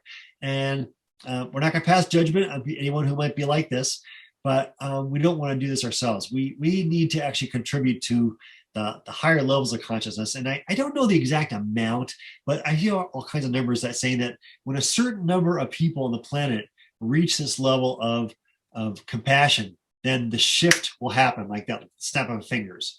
I don't think we're there yet. And I've heard like, 29% or 39%. It makes sense that we need to have it over 50%, but I don't know. But it turns out that each one of us has got to do our work. It's not like some do it, the rest of us go on the coattails. We've all got to do our work. So one of my favorite books is this book called Man's Search for Meaning by Viktor Frankl. Viktor Frankl, if you don't know, survived Auschwitz, 3 horrible years in Auschwitz.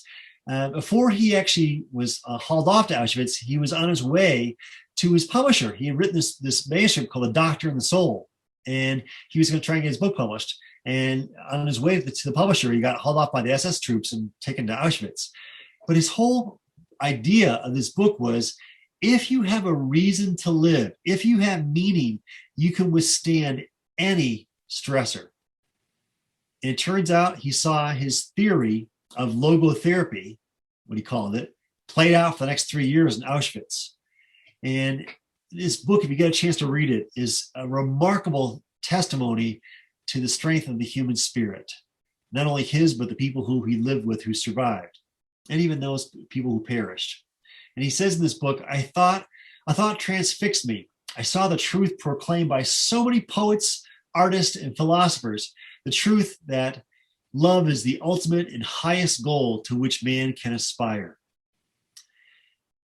I have a lot of respect for this man. I got a chance to hear him speak before he passed away. And just to be in his presence was like in the presence of a bodhisattva.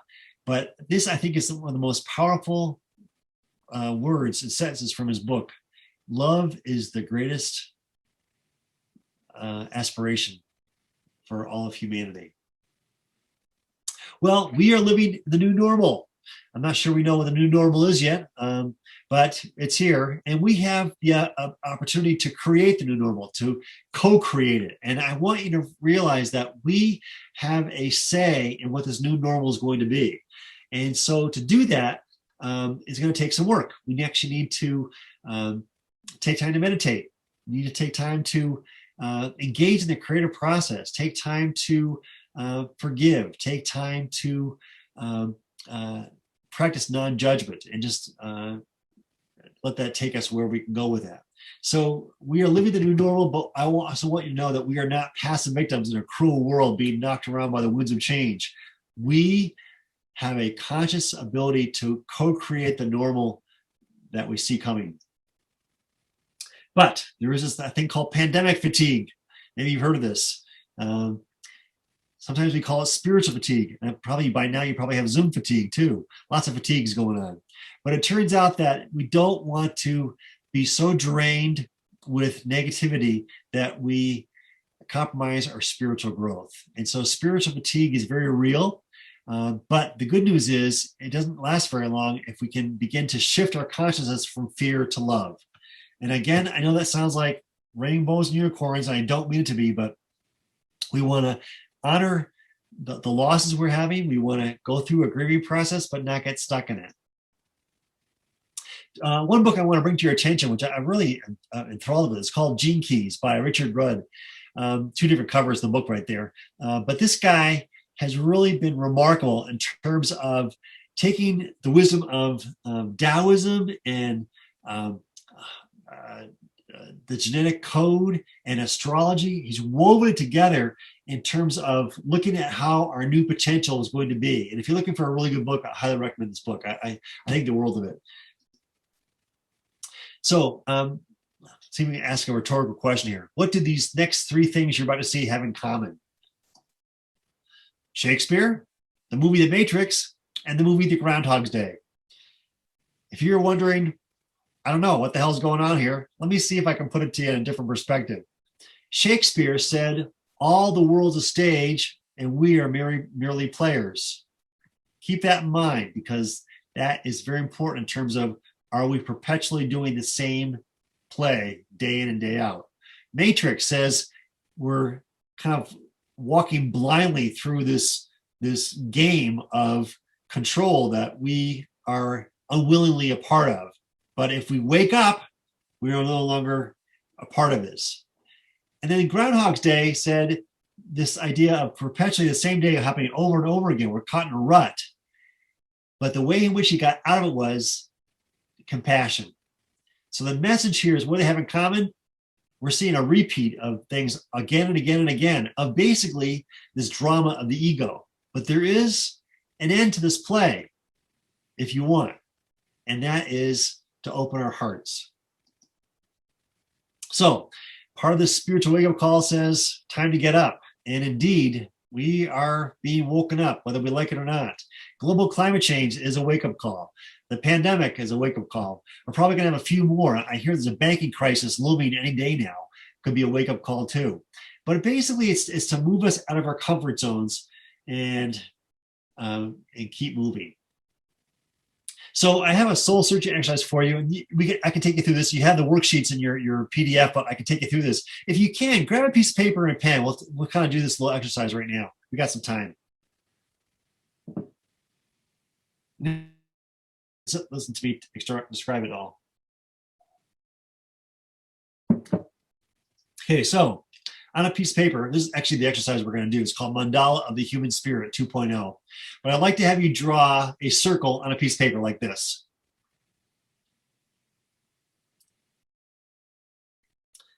And then in that circle, draw a circle like this, about the size of a dime.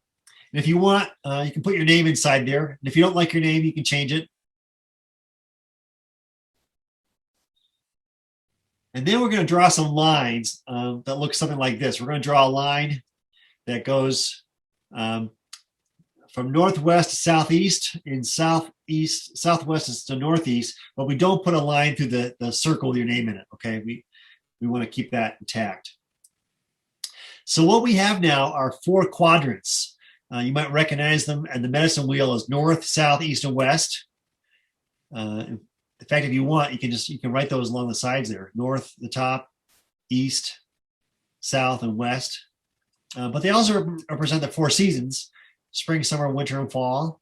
They also represent mind, body, spirit, emotions. All kinds of things going on here. But right now, we're going to begin in the east, because in the east, this is actually a point of orientation. In fact, the Orient was called the Orient because they knew it was where the sun rose in the east. I think the Japanese flag actually is a rising sun right there. So I'm going to ask you a question, and that is, what do I want to release or let go of right now? And this is the ego's chance to say, you know what? I'm tired. I'm tired of running the show. I'm going to let go of this right now. And it could be a thought. It could be an attitude. It could be a perception. It could be all kinds of things, which at one point you've been hanging on to, but it's time to let it go. You know, do you ever go into your closet and you pick out piece of clothing, you think, God, I haven't worn this in like 3 or 4 years. And you're thinking like to yourself, there's probably a reason, I'm tired of it, but you still hang on to it instead of letting it go to the Goodwill or something. So in this case here, what do you want to release of and let go? And there's no wrong answers here. No wrong answers. Just write down a couple things here. Or one thing if you want.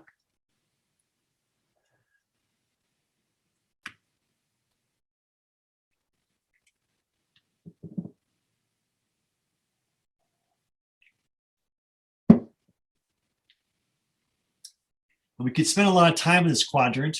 And the east actually is symbolic of our past. So if you want, you can write the word past down underneath the word east. And the past is all those things that we accomplished. Our degrees, if we got married, had kids, raised kids. These are our accomplishments. But it also includes things which we may have outgrown. We no longer need. We no longer benefit by hanging on to these things. And so this is important to say, what do I want to let go of? Okay, now we're going to go to the next quadrant. That's down below. And this says, what aspects of my ego do I need to address? And it could be some resentment towards somebody in your family. By the way, we're coming up on Thanksgiving, and I'm reminded of a quote by Ram Dass. He says, so you think you're enlightened? Spend a week with your family. We got that coming up. I know you're thinking like, oh, the in-laws. Oh, my God. Anyway, so what aspects of my ego do I need to address? So it could be like, it could be control issues. Do I feel like I'm always trying to control somebody or trying to control myself? Is it lack of forgiveness towards somebody? Is it hatred or animosity towards somebody? I have a friend who's really upset about a certain politician whose name I won't mention. And he said to me, I finally let it go. He said, I was holding on to this anger about this one individual. He said, it really, really upset me, but I realized that I was draining energy. And I love the term from Carolyn May. She says, I see people hemorrhaging energy all over the place. I thought that's a pretty graphic picture, just bleeding energy everywhere you go. So what aspects of my ego do I need to address? And there's no wrong answer here. And it may be that after thinking about this tonight and wake up tomorrow, you're thinking, oh, I just thought of one more thing I can put down the south. So the south represents nurturance. And a lot of times our ego cuts out the sunshine so that we have no growth. In this case here, we want to clear out some of the bramble that the ego tends to represent so that we can allow new light in. And again, light is a disinfectant. So the south is a metaphor for a southern exposure.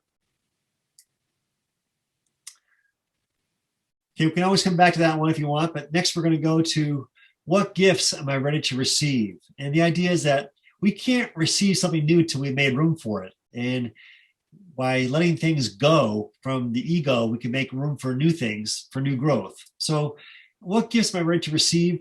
And I'm not talking about Christmas gifts here. I'm talking about a sense of patience, a sense of optimism, a sense of honesty, a sense of intuition, all kinds of things that we might say are muscles of a soul. That's what term I use. But they could be gifts that we have left unopened from our first day on planet Earth.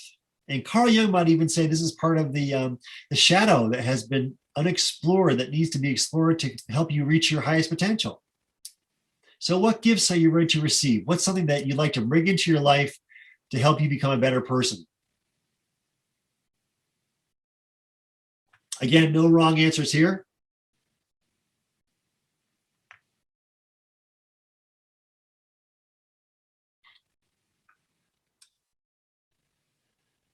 And the last one is, what talents am I ready to share with the world? Now, I got to tell you, this new world that's coming is one where it's not just stagnant energy. It's where there's a constant flow of energy. And so we just can't take in our gifts and only use them for ourselves. We got to take in whatever we use for gifts and then share them with the world. And so gifts and talents are the same thing. And your talent may be your ability to, make a meal for a neighbor and make them feel as if they're no longer lonely. This morning, I took out a friend of mine for breakfast. His name is Jack, and he's about 90 years old, and he's getting old, and his health is in decline. But just to have some time to get out of the house was a real gift for him. And so it was one which I benefited from too, but I knew I was helping him out there. So what talents do you have that you can share with the world? And it doesn't mean that you're going to make the whole world different. It just means that you're going to make one person's life a little bit better. And in doing so, you make the world a better place. So part of this exercise is to write down some ideas, but also part of this exercise is to post this where you can see this mandala every day on the refrigerator, the bathroom mirror, your cork board by your computer screen, and let it speak to you. Because as you do let it speak to you, you begin to bring in this awareness into your consciousness that helps you navigate your life in the direction you want to go. And I would even suggest, if you like, to cut out some pictures from magazines. Make sure your wife or spouse has read them first, so you don't get yelled at. And then put this huge montage of a circle where you can see it and let it speak in colors and images and archetypes and symbols, because the unconscious mind has got to be on board. If I haven't already mentioned this, I'll tell you that the unconscious mind governs behavior. And if we don't keep the unconscious mind involved, ain't nothing going to happen. Well, I'd like to close out with what I think is one of my favorite parts of the spiritual journey. It's what I call the seasons of a soul. And there's actually 4 distinct seasons, much in line with the seasons of planet Earth. The first is like autumn, which we're in right now, the centering process. The second is the winter time, like the emptying process. Notice that word emptying comes up again. Then we have the springtime, which is the grounding process. And last but not least, we have the summertime, which is the connecting process. Let's take a closer look at each one of these. So the centering process says, take time to center, take time to enter the heart. If you take a look at the word center, you'll see the word enter after the word C. In fact, the C for center means core, the French word core, which means heart. So the centering process says, take time to go inside, to enter the heart, do some soul searching, take some time to explore your inner thoughts, your inner landscape, and do some inventory. Take a look and see if these things which you thought were important are still important. Thoughts, attitudes, perceptions, beliefs. This is the time to be still. This is on a daily basis, I might add. This is where we are still to know that we are divine.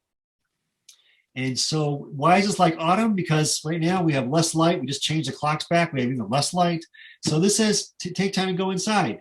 When there's less light outside, we go inside early. And that's the message right now. Go inside. Take time to go inside. And after we go inside, then we begin to empty. We cleanse, we release, we detach, we let go. All those things I talked about in terms of ego being healthy, this is the time to do this. And I got to tell you, I took this picture of this kid who was hiking up in, near Durango. And he's on this waterfall. And dad said, go and take a picture. And go inside and take a picture. And the kid's like, hurry up, it's cold. This is like the idea of the emptying process, because once you get out, it feels great. But while you're emptying, it does not feel great. It's like almost painful. But we got to empty on a regular basis. Otherwise, we get constipated. So the emptying process says, once you cleanse, once you empty, you guys be amazed at how you feel. But you got to do this. Otherwise, you're going to be constipated. Spiritually constipated is not a good idea. And by the way, this season of emptying, wintertime, notice the leaves have all fallen off the trees. This is an example of emptying as well. Nature gives us some great metaphors here. This goes by a whole different name called the dark night of the soul. This, by the way, is only supposed to be a night. It's not supposed to be an eternity. But it turns out that with anger and fear, anxiety, we can definitely prolong this a lot longer than just a night. By the way, Shakespeare, who had a lot of great lines, was a very, very wise guy, had a whole different name for this. He called it King Richard III's play, this is the winter of my discontent. Any Shakespeare fans out there? So it turns out that this is like the wintertime, but it's only supposed to be a night. It's not supposed to be forever, but a lot of people get stuck here. And again, we need to cleanse. This is the abyss. This is the void. And a lot of people don't want to step into the void. But by the way, it's not really the void. It's the womb of creation. Because once you step in, we have the realm of possibilities, or what Deepak Chopra calls the gap. This is actually a beautiful thing, but we're never going to know unless we take a step inside there. But at first it seems dark and people are like, oh no, I don't want to do this. Well, that's the message. We've got to keep moving. And this is the season we have to go through.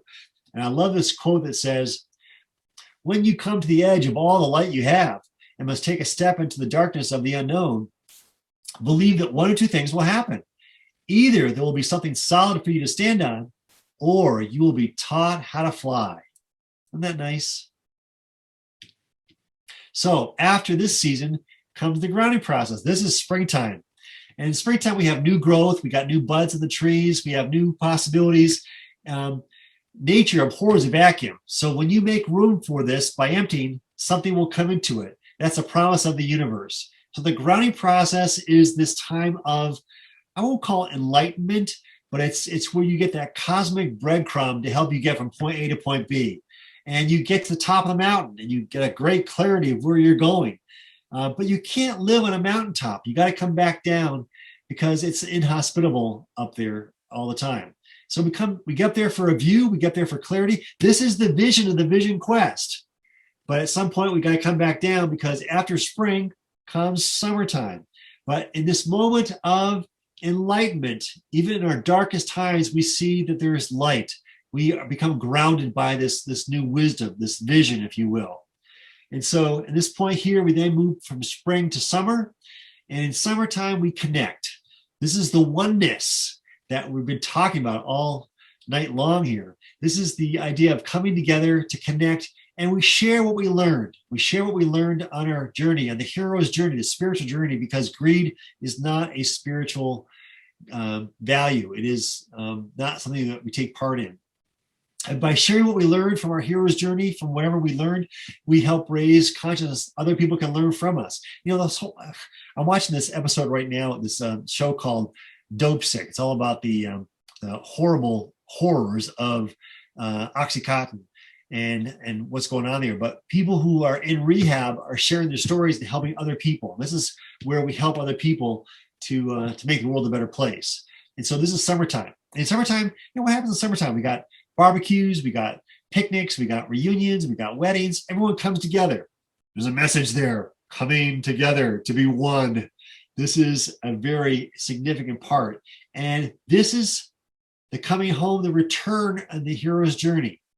So this is what we're about to experience right now. We've been separate for a long time, but now collectively we're coming back as a species to come together to celebrate. This is the Disney world. This is the warm fuzzy puppies and the sunsets. This is the time some wisdom keepers are saying we're about to enter into. So we all have spiritual potential. The potential is that we all have the means to deal with the stressors that we're encountering. And I call these muscles of a soul. You know, I meet a lot of people in my life. I ask them, how'd you get through this horrible ordeal? And you can get through as a victim or a victor. I tend to gravitate toward the victors because they're a lot more fun to talk to. And it turns out that I asked them, how'd you get through this? This is what they say. It's my sense of faith. It's my sense of courage, my sense of curiosity, my sense of forgiveness, which I don't even have on the screen there, but I should. I call these muscles of the soul. These are coping skills for stress, but these are also what Abraham Maslow called inner resources. This is what Carl Jung called spiritual cures for stress. So these are the ways in which we navigate to get to oneness. Because if we don't use these, then we're stuck.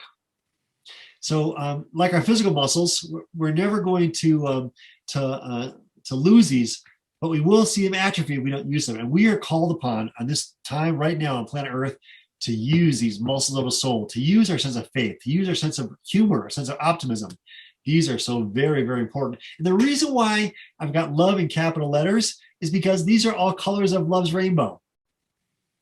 You know, one of my favorite stories, I know some of you have heard this before, but it bears repeating. I heard Norman Cousins speak at the Johns Hopkins School of Medicine before he passed away.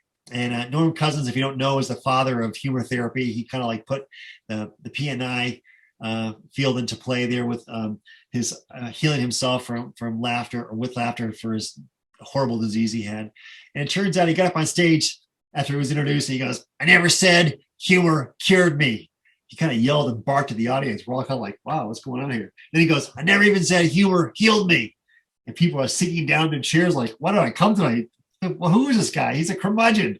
And then he said so poetically, he said, "It wasn't humor that healed me. It was love. Humor is just a metaphor for love." And when I heard that, I got goosebumps. And I thought, if humor is a metaphor for love, all these are metaphors for love. These are all colors in love's rainbow. So spiritual health is actually putting these muscles of a soul into play. And this is a very short list. There's a lot more than this, but just kind of to get you going there. But it turns out that that we all have the potential to rise to our highest level. Are we doing it? That's the question of the night. And I hope the answer is yes. My guess is, since you all came to this, you all know this already. It's people who are not hearing this that actually would benefit more from it.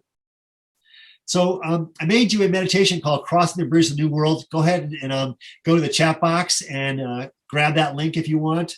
It's a nice refresher of these things I've been talking about here. And kind of round things out, here's some tips for coping with this shift of consciousness, okay? Again, you know all this stuff. You're probably doing all this stuff, but it's a nice reminder. Number one, disconnect from the world of distractions. And the world of distractions would be all the politics we live in, the negativity stuff. It's important to know that stuff's going on, but you don't need to live that all the time. I at least listen to the news on NPR for 2 hours every morning. I'm thinking like, oh my God, you know, now I think 5 minutes is enough to know what's going on and then be done with it.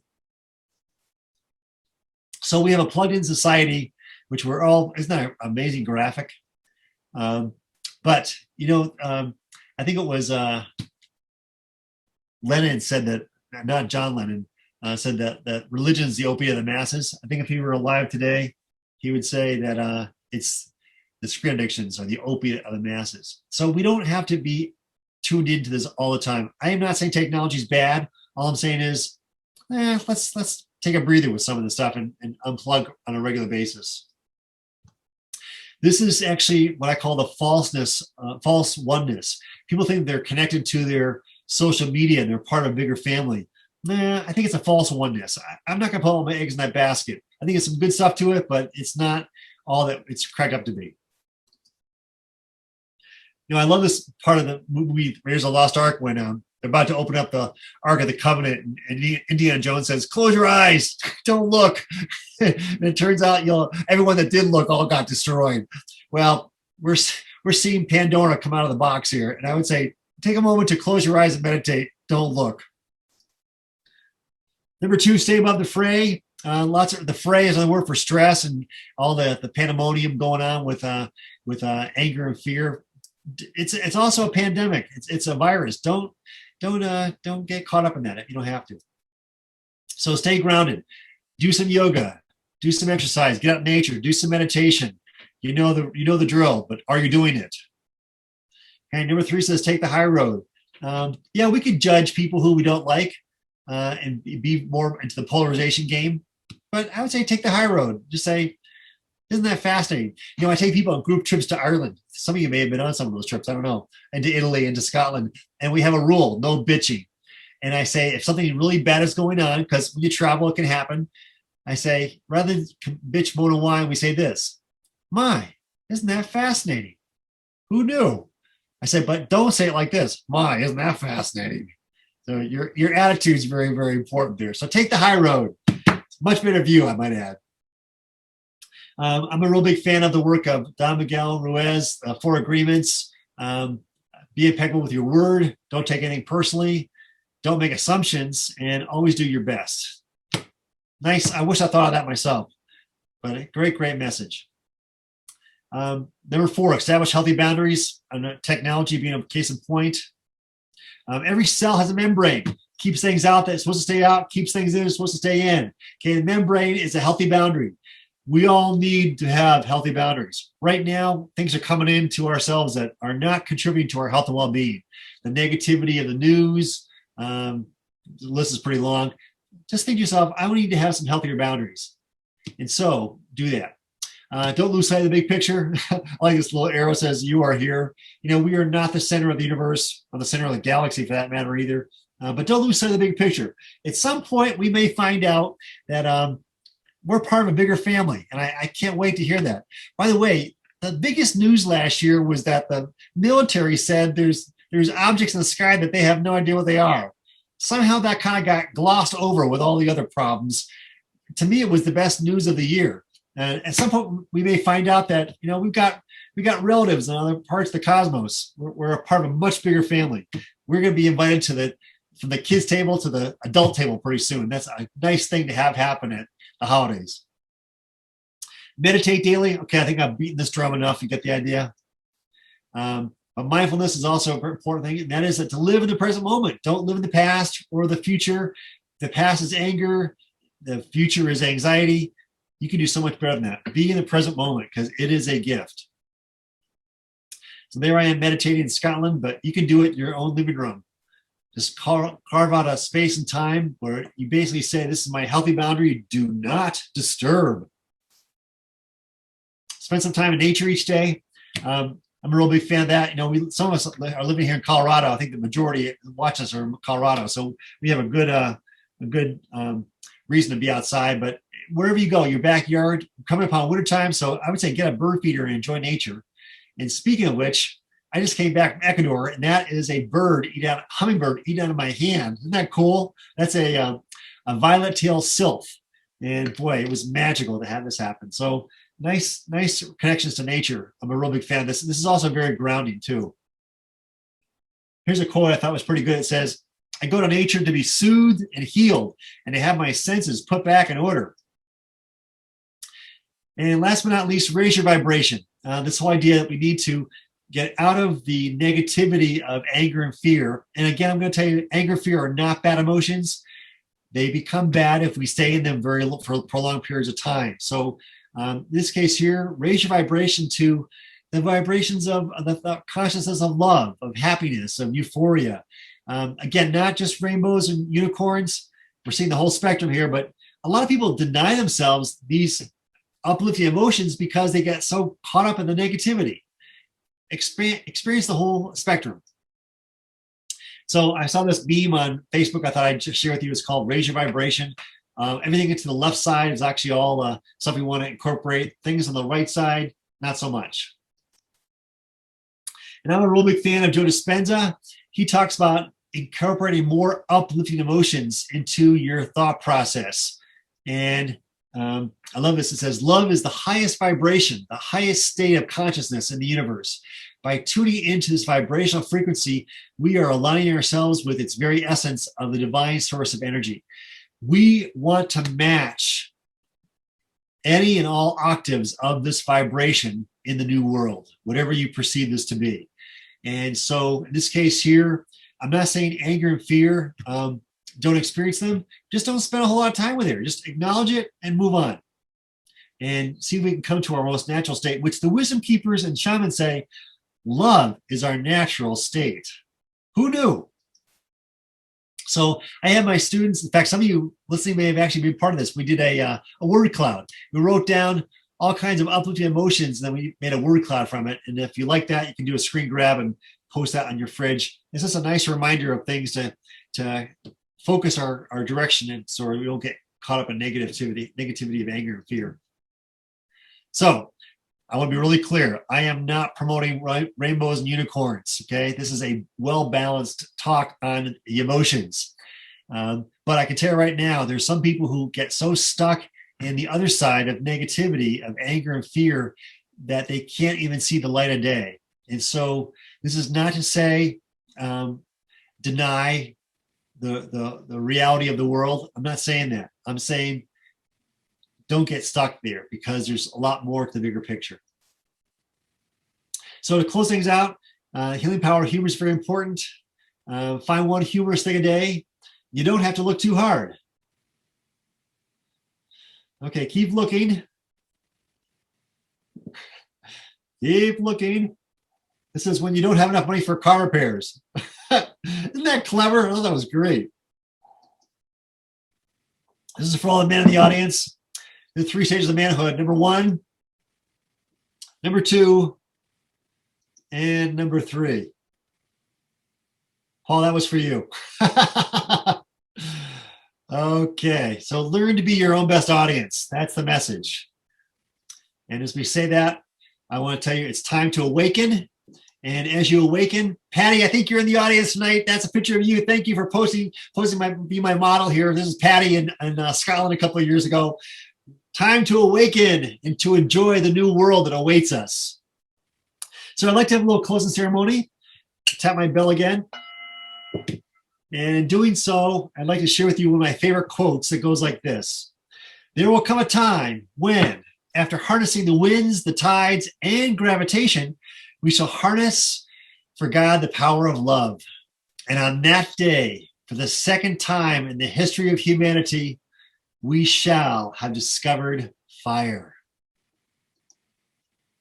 So I'd like to give you a little mantra to end the ceremony with, and that is hold the light, be the light, and share the light.